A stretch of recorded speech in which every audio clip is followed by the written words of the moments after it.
Hi, everyone. I am Beth Barany. Welcome to How to Write the Future podcast. This is a podcast for science fiction and fantasy writers and anyone who cares about the future. I am an award-winning science fiction and fantasy novelist, obviously podcaster and filmmaker. And I love talking to experts and thinkers about ways in which we can make our lives better, because I believe with our creativity, we can actually reshape humanity for the good of all. So I'm very excited today to bring in a guest.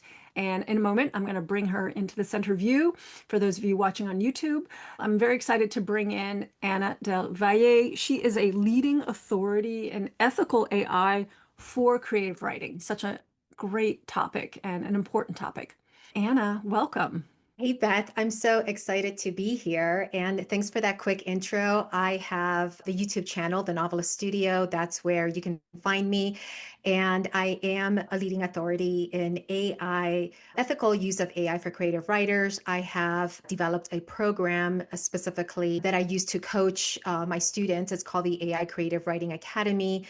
And it's a bunch of AI editors that help you along the way without ever writing your novel. Wow, that is really interesting. And maybe we can start off with just asking the question, do real Yeah. writers use AI? The first thing I'd like to unpack is to really talk about ethical AI.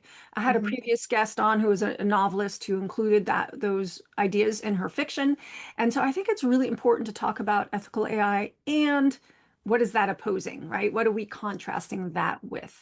Yeah, so ethical AI use is pretty much if you follow the US copyright guidelines, which is, by the way, the strictest worldwide in terms of the use of AI in creative works. And if you also adhere to the Authors Guild guidance, those two things pretty much give you the roadmap of exactly what it is that you need to do in order to stay on the right side of the use of ethical AI. Pretty much just to summarize it, if you're prompting any LLM and asking it to heavily edit a chapter or rewrite an entire chapter, you are really starting to cross over into possibly copyright challenges. And I've had, like I said, I have a YouTube channel that I constantly talk about this topic.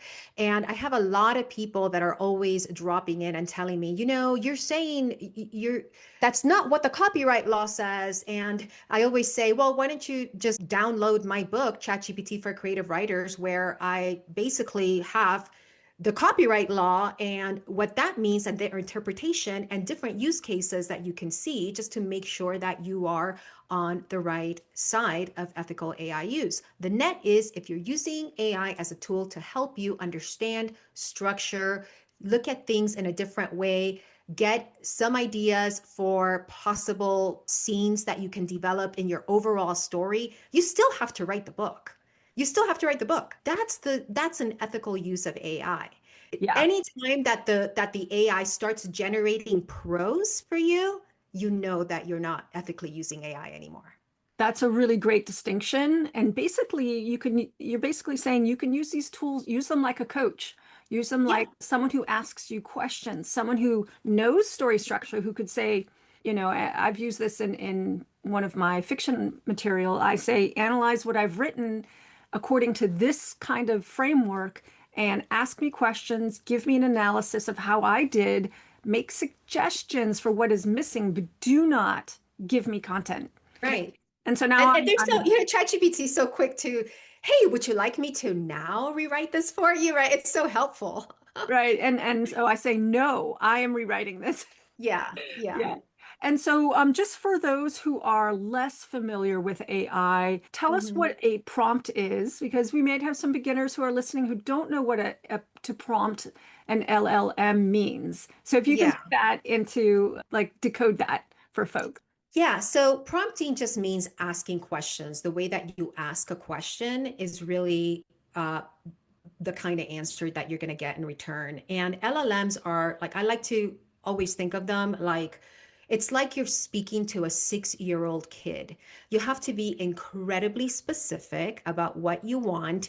and very paused, right? You can't just give it a bunch of instructions at the same time, because if you do, then it's going to do like 30% of them, right? Like, so that's why people are like, oh, it's garbage. Well, I always say garbage in, garbage out, right? So that's really what a prompt is just the way that you ask a question. And just always remember, like you're talking to a 6-year-old kid. You mentioned that you said there's an original sin in your Yeah. notes to me. And I was like, what is that? I'm like, where does this come from? Is this an Yeah, so the original sin. Okay, so now let's shift gears to that. One of the things that I have realized is that a lot of writers, and I think that this is getting better, people are starting to have more acceptance, but and this is one of the 10 myths that I cover in my ebook, ChatGPT for Creative Writers, the No BS Myth Busting Manifesto. But yes, the LLMs used copyrighted work to train their model, right? Like these companies used copyrighted work, but we got it. They understood that it was wrong. It was part of the evolution of the technology. They violated the law of fair use. They were not, they didn't realize they were going to violate the law of fair use until it started violating the law of fair use. It's one of those things, right? Because when you're building a technology like a large language model, you need to feed it things, right, in order to learn on natural language. And the law of fair use says that you can absolutely do that. So they were within the scope of the law of fair use.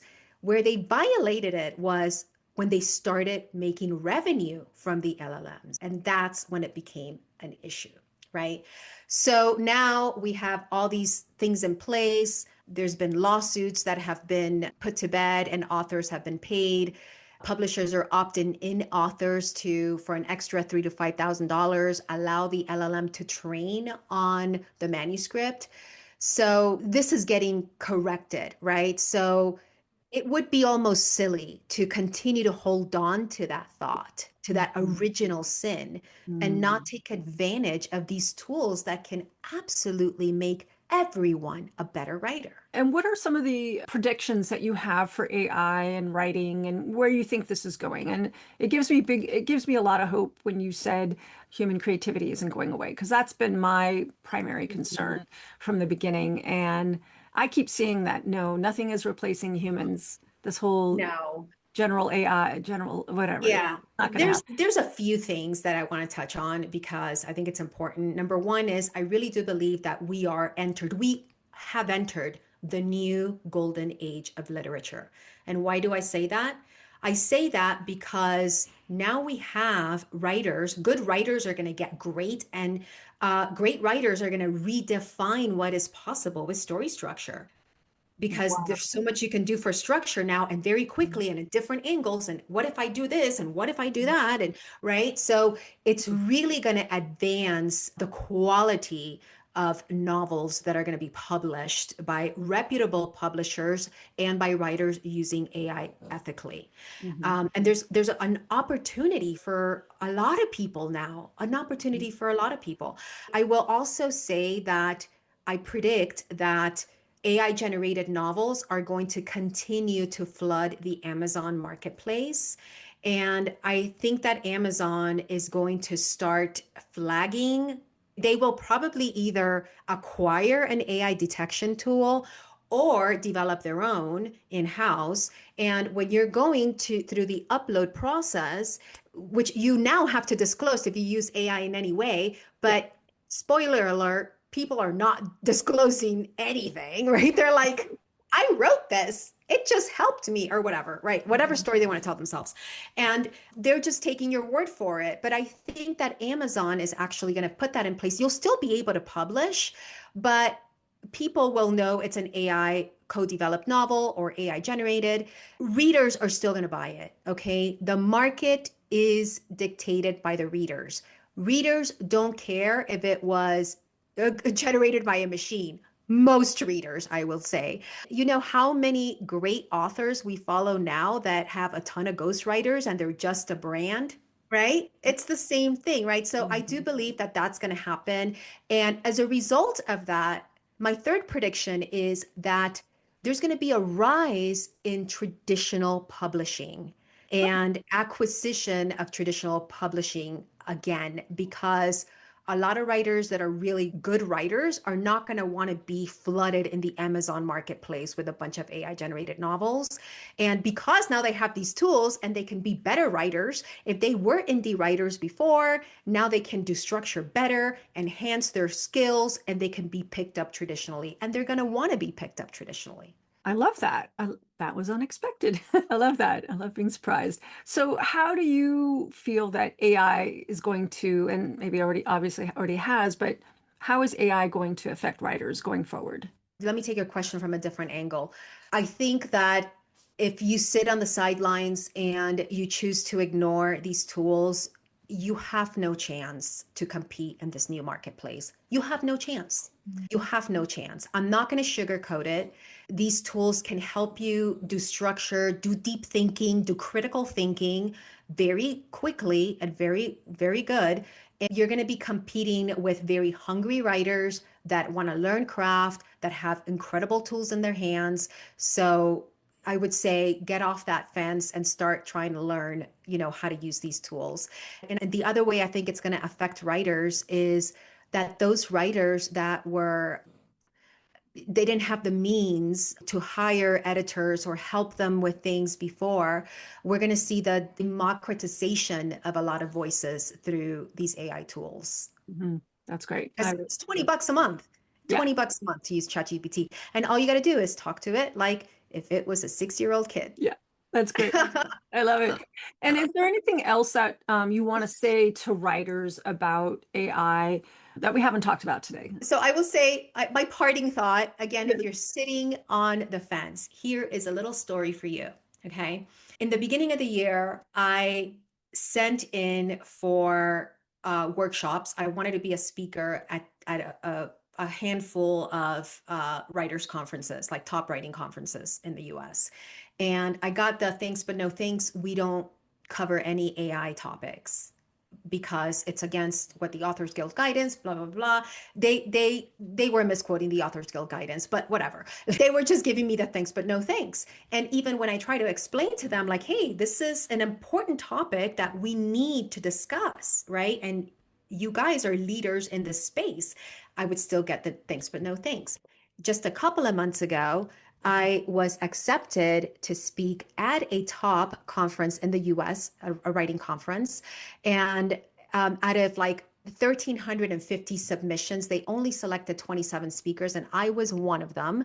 And I'm the only person speaking on AI. I think there's one other person that is doing some AI related things, but at this depth that I go into, and they were so thrilled to have me, and they were like, we need more information on this and we want to give you 3 full hours, just say everything. So I say that because this is the tides are turning. The Mhm. tides are turning. Learn how to use AI ethically Yeah, and great. become a great, great writer. Yeah, that's wonderful. So I have one curveball question, or not exactly curveball, but one question I just remembered that I like to ask all my guests, which is when you hear how to write the future, what does that call up for you? I think that I'm getting a little bit of goosebumps right now when you ask me that question, because as storytellers, and I've always, always been a huge fan of science fiction writers because I feel like they have to be smart in many different ways and they have to think about a lot of different things. So when when you say what comes up for me when you say, how to write the future, I think that what comes up for me is that we are going to be able to provide such great storytelling at such a deep level in this new era, for readers, that it's just incredibly exciting. And that's why I say we are in the new golden age of literature right now. Oh, that's so wonderful. So wonderful. So how can people find you, Anna? I understand you have some goodies to offer folks. Yes, yes. So you can find me at my YouTube channel. It's The Novelist Studio. I also have the podcast, but I do a lot of demos on my YouTube video. So you probably want to catch me there. And in terms of goodies, I do have a complimentary ebook that I've mentioned before, ChatGPT for Creative Writers, the No BS Myth-Busting Manifesto. And I cover all the things there, the top 10 things, but the environment, but the original sin, but what about this? What about that? Right? I Yeah. cover it all. And Okay, because good. it's always like the same questions. And so you can grab that for free. And also, if you're interested in the AI Creative Writing Academy, which is my academy that I run, it is actually a community, and writers use an AI editorial system that I built inside of ChatGPT. So it seamlessly integrates into your ChatGPT dashboard, and it walks you through the entire end-to-end writing process. And you start with Simone, and she's a story starter, a market positioning coach, and she will ask you 20 succinct questions on your story in a way that it's constructed to have a certain output and clarity for the writer. And then she develops this incredible story starter kit for you, and it gives writers so much clarity. And you can grab her standalone. She's only, I think, like $37 or something like that. And then if you really like what you get with her, then you can move on to the AI Creative Writing Academy and work with Olivia, who will help you outline your novel, or Ellis, who is a developmental editor specializing in structure and character deepening. And so the AI Creative Writing Academy is a month-to-month membership, and I'm in the community twice a month live. And then we have obviously a private community that you can ask questions 24/7. That's so wonderful. Wow, so robust. I think that's such a great service to writers if they want to get started with AI ethically and write their fiction. That's wonderful. Well, we're going to wrap it up here, Anna. Thank you so much for being a guest. It was awesome. It was awesome. Thank you so much. You really did demystify this topic for writers, I believe. So I am going to wrap it up for today. Thanks everyone for listening and for watching How to Write the Future. And that's it for this week. Write long and prosper.